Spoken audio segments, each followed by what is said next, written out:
message of their commitment to see that this vision of the Honorable Prime Minister is realized without any glitches. Thank you very much.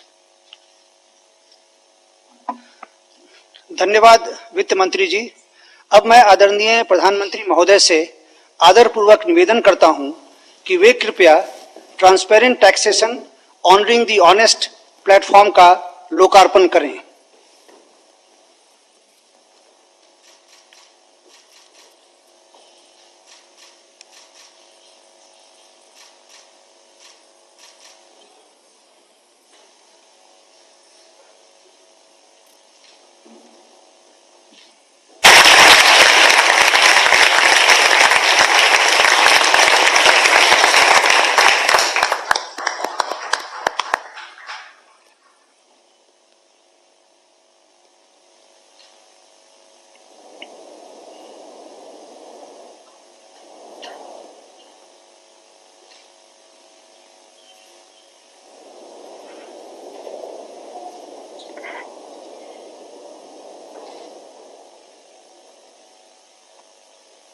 धन्यवाद प्रधानमंत्री जी। अब मैं आपसे अनुरोध करूंगा कि आप अपने विचारों से हमारा मार्गदर्शन करें। आदरणीय प्रधानमंत्री जी। नमस्ते जी। देश में चल रहा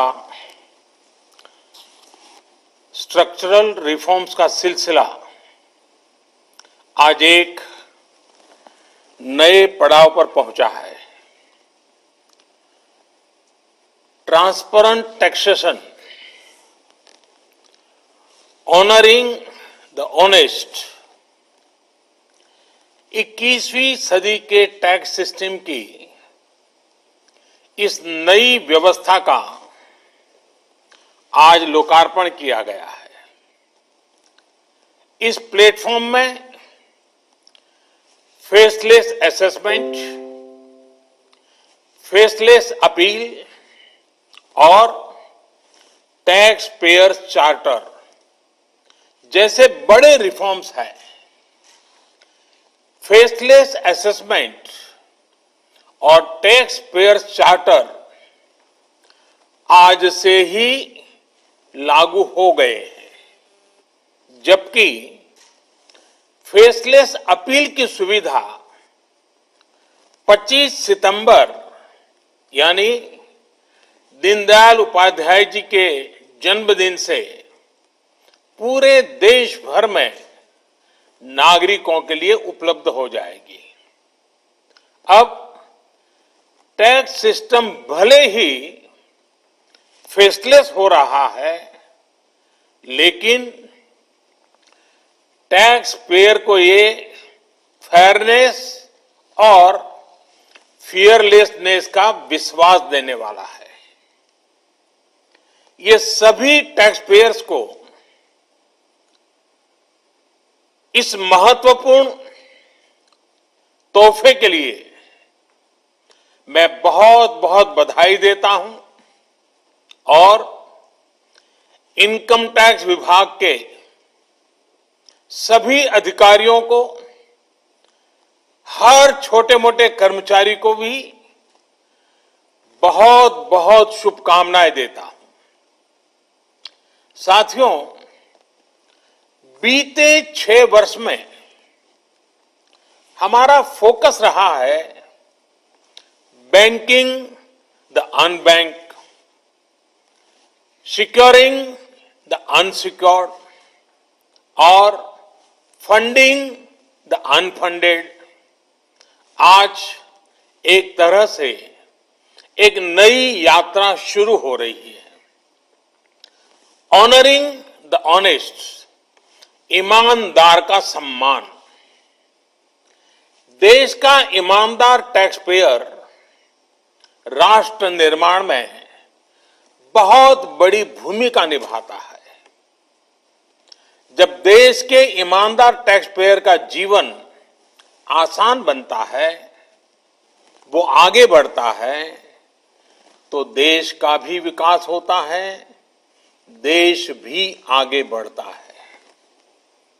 साथियों, आज से शुरू हो रही नई व्यवस्थाएं, नई सुविधाएं, मिनिमम गवर्नमेंट, मैक्सिमम गवर्नेंस, इसके प्रति हमारी प्रतिबद्धता को और मजबूत करती है।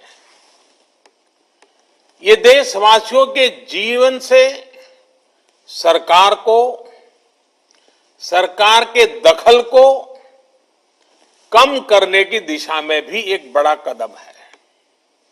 साथियों, आज हर नियम कानून को, हर पॉलिसी को प्रोसेस और पावर सेंट्रिक अप्रोच से बाहर निकालकर उसको पीपल सेंट्रिक और पब्लिक फ्रेंडली बनाने पर बल दिया जा रहा है। ये नए भारत के नए गवर्नेंस मॉडल का प्रयोग है और इसके सुखद परिणाम भी देश को मिल रहे हैं। आज हर किसी को ये एहसास हुआ है कि शॉर्टकट्स ठीक नहीं है। और हमारे यहां तो रेलवे स्टेशन पे लिखा जाता है, shortcut will you cut you short. गलत तौर तरीके अपनाना सही नहीं है। वो दौर अब पीछे चला गया है। अब देश में माहौल इस ओर आगे बढ़ रहा है कि कर्तव्य भाव को सर्वोपरि रखते हुए सारे काम होने चाहिए। सवाल यह है कि ये बदलाव आखिर कैसे आ रहा है?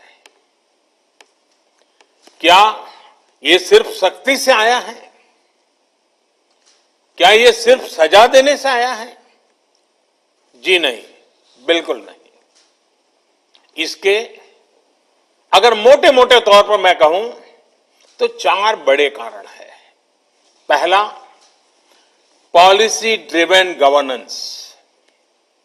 जब पॉलिसी स्पष्ट होती है तो ग्रे एरियाज मिनिमम हो जाते हैं और इस कारण व्यापार में, बिजनेस में और सरकार के और निर्णयों में भी डिस्क्रिशन की गुंजाइश कम हो जाती है। दूसरा, सामान्य जन की ईमानदारी पर विश्वास।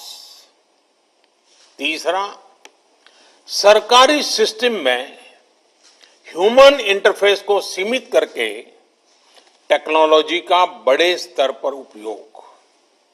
आज सरकारी खरीद हो, सरकारी टेंडर हो या सरकारी सेवाओं की डिलीवरी, सब जगह टैग इंटरफेस सर्विस दे रहे हैं। और चौथा, हमारी जो सरकारी मशीनरी है, जो ब्यूरोक्रेसी है, उसमें एफिशिएंसी, इंटीग्रिटी और सेंसिटिविटी के गुणों को रिवॉर्ड किया जा रहा है, पुरस्कृत किया जा रहा है। साथियों, एक दौर था जब हमारे यहां रिफॉर्म्स की बहुत बातें होती थी। कभी मजबूरी में कुछ फैसले लिए जाते थे, कभी दबाव में कुछ फैसले हो जाते थे, तो उन्हें रिफॉर्म कह दिया जाता था। इस कारण इच्छित परिणाम नहीं मिलते थे। अब ये सोच और अप्रोच दोनों बदल गई है। हमारे लिए रिफॉर्म का मतलब है रिफॉर्म नीति आधारित हो, टुकड़ों में नहीं हो, होलिस्टिक हो और एक रिफॉर्म दूसरे रिफॉर्म का आधार बने, नए रिफॉर्म का मार्ग बनाए। और ऐसा भी नहीं है कि एक बार रिफॉर्म करके रुक गए। ये निरंतर सतत चलने वाली प्रक्रिया है। बीते कुछ वर्षों में देश में 1,500 से ज्यादा कानूनों को समाप्त किया गया है। ईज ऑफ डूइंग बिजनेस की रैंकिंग में भारत आज से कुछ साल पहले 134वें नंबर पर था। आज भारत की रैंकिंग 63 है। रैंकिंग में इतने बड़े बदलाव के पीछे अनेकों रिफॉर्म्स हैं, अनेकों नियमों कानूनों में बड़े परिवर्तन है। रिफॉर्म्स के प्रति भारत की इसी प्रतिबद्धता को देखकर विदेशी निवेशकों का विश्वास भी भारत पर लगातार बढ़ रहा है। कोरोना के इस संकट के समय भी भारत में रिकॉर्ड एफडीआई का आना इसी का उदाहरण है। साथियों, भारत के टैक्स सिस्टम में फंडामेंटल और स्ट्रक्चरल रिफॉर्म्स की जरूरत इसलिए थी क्योंकि हमारा आज का ये सिस्टम गुलामी के कालखंड में बना और फिर धीरे धीरे इवॉल्व हुआ।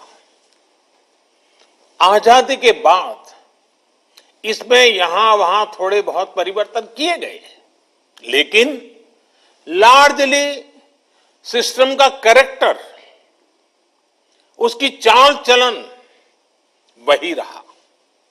परिणाम यह हुआ कि जो टैक्स पेयर राष्ट्र निर्माण का एक मजबूत पिलर है, जो देश को गरीबी से बाहर निकालने के लिए योगदान दे रहा है, उसको कटघरे में खड़ा किया जाने लगा। इनकम टैक्स का नोटिस फरमान की तरह बन गया। देश के साथ छल करने वाले कुछ मुट्ठी भर लोगों की पहचान के लिए बहुत से लोगों को अनावश्यक परेशानी से गुजरना पड़ा। कहां तो टैक्स देने वालों की संख्या में गर्व के साथ विस्तार होना चाहिए था और कहां गठजोड़ की, साठगांठ की व्यवस्था बन गई। इस विसंगति के बीच ब्लैक और व्हाइट का उद्योग भी फलता फूलता गया। इस व्यवस्था ने ईमानदारी से व्यापार कारोबार करने वालों को, रोजगार देने वालों को और देश की युवा शक्ति की आकांक्षाओं को प्रोत्साहित करने के बजाय कुचलने का काम किया।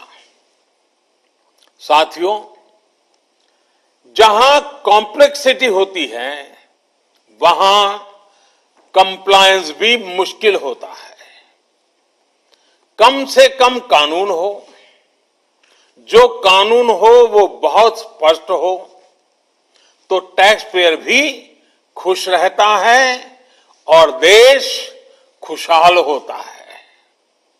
बीते कुछ समय से यही काम करने की दिशा में एक के बाद एक कदम उठाए जा रहे हैं। अब जैसे दर्जनों टैक्सेस की जगह जीएसटी आ गया, रिटर्न से लेकर रिफंड की व्यवस्था को पूरी तरह से ऑनलाइन किया गया। जो नया स्लैब सिस्टम आया है उसमें बेवजह के कागजों और दस्तावेजों को जुटाने की मजबूरी से मुक्ति मिल गई है। यही नहीं, पहले 10 लाख रुपए से ऊपर के विवादों को लेकर सरकार हाई कोर्ट और सुप्रीम कोर्ट पहुंच जाती थी। अब हाई कोर्ट में 1 करोड़ रुपए तक के और सुप्रीम कोर्ट में 2 करोड़ रुपए तक के केस की सीमा तय की गई है। विवाद से विश्वास जैसी योजना से कोशिश ये है कि ज्यादातर मामले कोर्ट से बाहर ही सुलझ जाए। इसी का नतीजा है कि बहुत कम समय में ही करीब 3 लाख मामलों को सुलझाया जा चुका है। साथियों, प्रक्रियाओं की जटिलताओं के साथ साथ देश में टैक्स भी कम किया गया है। 5 लाख रुपए की आय पर अब टैक्स 0 है। बाकी स्लैब में भी टैक्स कम हुआ है। कॉरपोरेट टैक्स के मामले में हम दुनिया में सबसे कम टैक्स लेने वाले देशों में से एक हैं। साथियों, कोशिश ये है कि हमारी टैक्स प्रणाली सीमलेस हो, पेनलेस हो, फेसलेस हो। सीमलेस यानी टैक्स एडमिनिस्ट्रेशन हर टैक्स पेयर को उलझाने के बजाय समस्या को सुलझाने के लिए काम करे। पेनलेस यानी टेक्नोलॉजी से लेकर रूल्स तक सब कुछ सिंपल हो। फेसलेस यानी टैक्स पेयर कौन है और टैक्स ऑफिसर कौन है, इससे मतलब ही नहीं होना चाहिए। आज से लागू होने वाले ये रिफॉर्म्स इसी सोच को आगे बढ़ाने वाले हैं। साथियों, अभी तक तो होता यह है कि जिस शहर में हम रहते हैं उसी शहर का टैक्स डिपार्टमेंट हमारी टैक्स से जुड़ी सभी बातों को हैंडल करता है। स्क्रूटिनी हो, नोटिस हो, सर्वे हो या फिर जब्ती हो, इसमें उसी शहर के इनकम टैक्स डिपार्टमेंट की आयकर अधिकारी की मुख्य भूमिका रहती है। अब ये भूमिका एक प्रकार से खत्म हो गई है। अब इसको टेक्नोलॉजी की मदद से बदल दिया गया है। अब स्क्रूटिनी के मामलों को देश के किसी भी क्षेत्र में किसी भी अधिकारी के पास रैंडम तरीके से आवंटित किया जाएगा। अब जैसे मुंबई के किसी टैक्स पेयर का रिटर्न से जुड़ा कोई मामला सामने आता है, तब इसकी छानबीन का जिम्मा मुंबई के अधिकारी के पास नहीं जाएगा, बल्कि संभव है कि वो चेन्नई चला जाए, गुवाहाटी चला जाए, रायपुर चला जाए, अहमदाबाद चला जाए।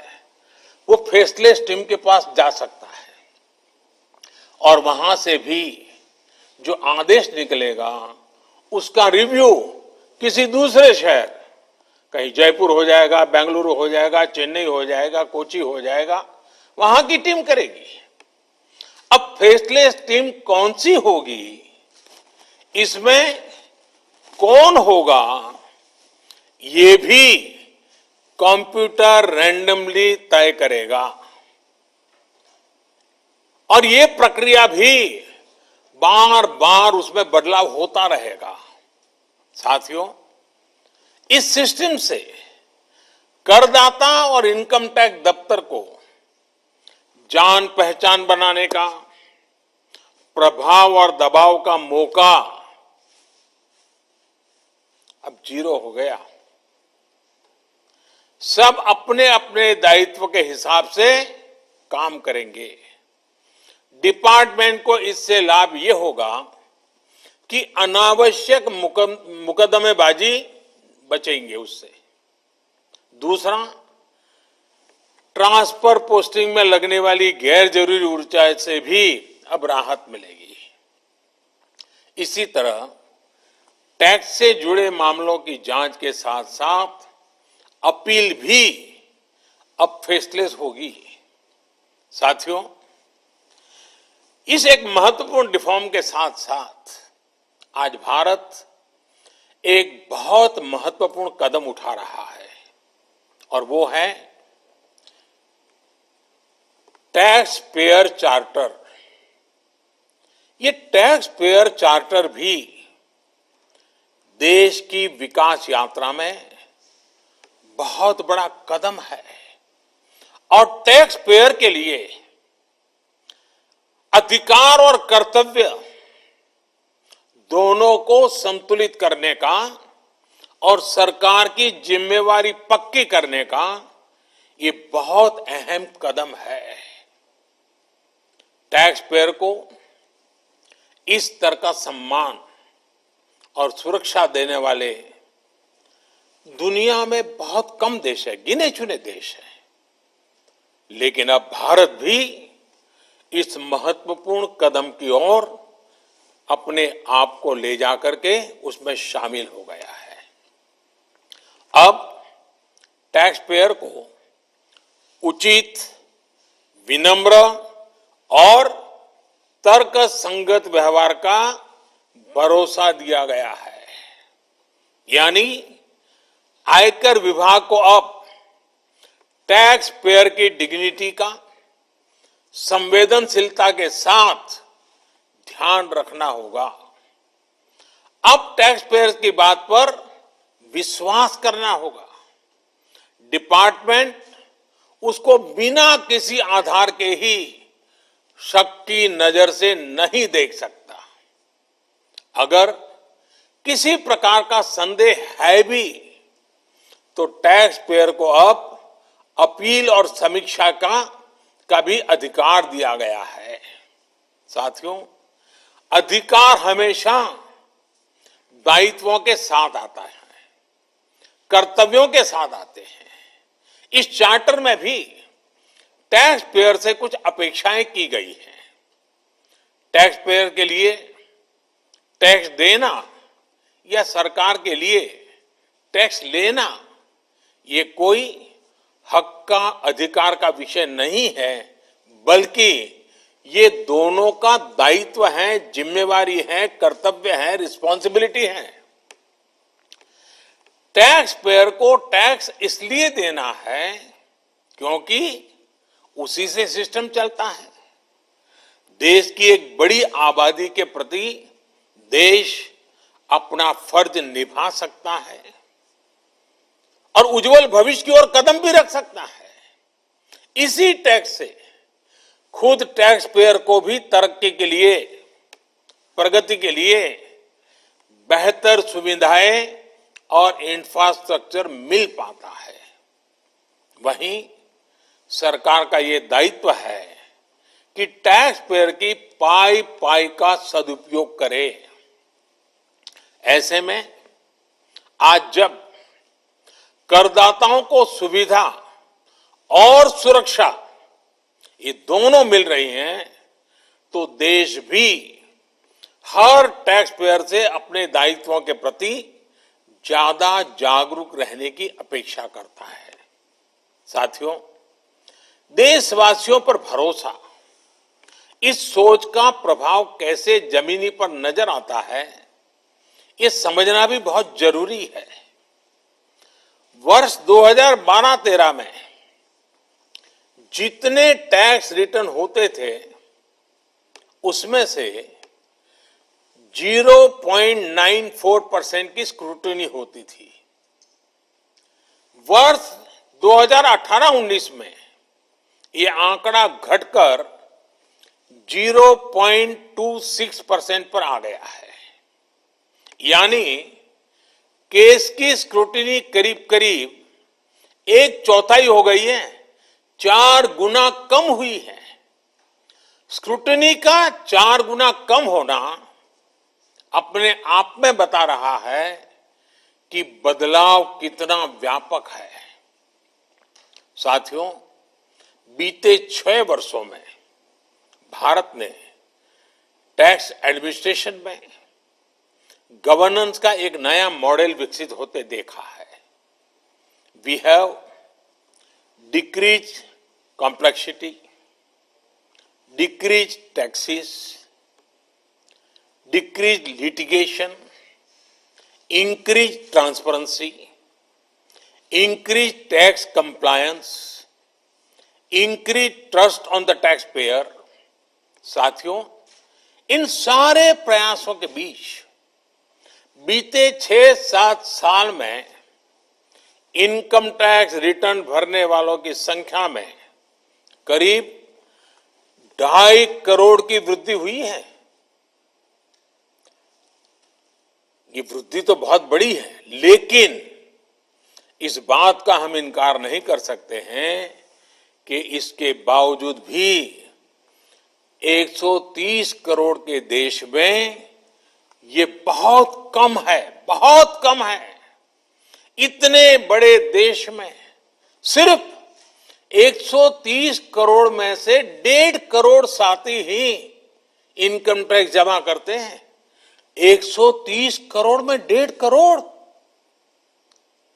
मैं आज देशवासियों से भी आग्रह करूंगा, जो सक्षम है उनको भी आग्रह करूंगा, भिन्न भिन्न करके व्यापार उद्योग के संगठन चलाते हैं उनको भी आग्रह करूंगा।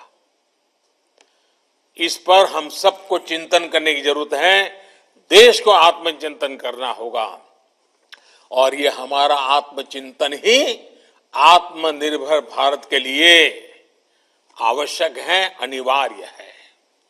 और ये जिम्मेदारी सिर्फ टैक्स डिपार्टमेंट की नहीं है, ये जिम्मेवारी हर हिंदुस्तानी की है, हर भारतीय की है जो टैक्स देने में सक्षम है, लेकिन अभी वो टैक्स नेट में नहीं है।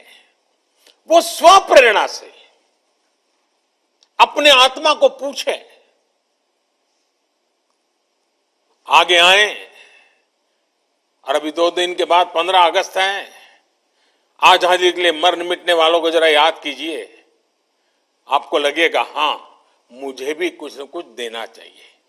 आइए विश्वास के, अधिकारों के, दायित्वों के इस महत्वपूर्ण भावना का सम्मान करते हुए, इस प्लेटफॉर्म का सम्मान करते हुए नए भारत, आत्मनिर्भर भारत के संकल्प को सिद्ध करें।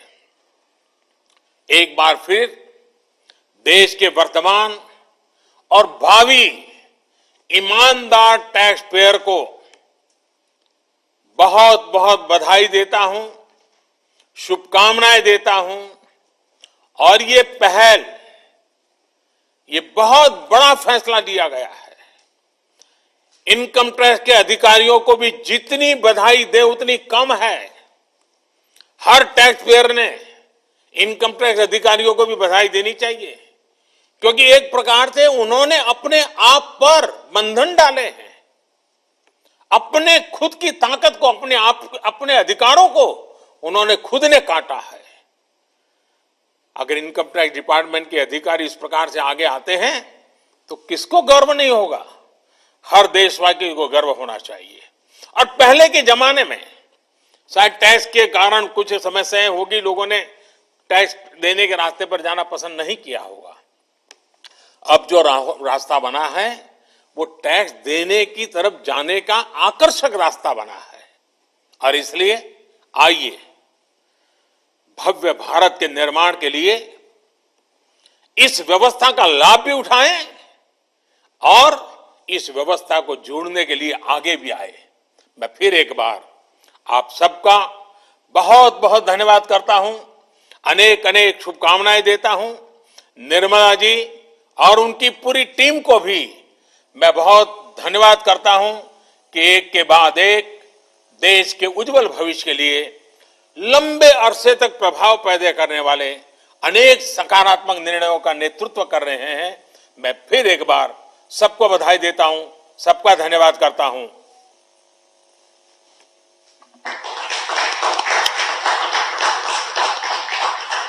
धन्यवाद, धन्यवाद प्रधानमंत्री जी। इस कार्यक्रम के अंत में हम आपका, आदरणीय वित्त मंत्री जी का, वित्त राज्य मंत्री जी का और सभी का आभार प्रकट करते हैं। धन्यवाद।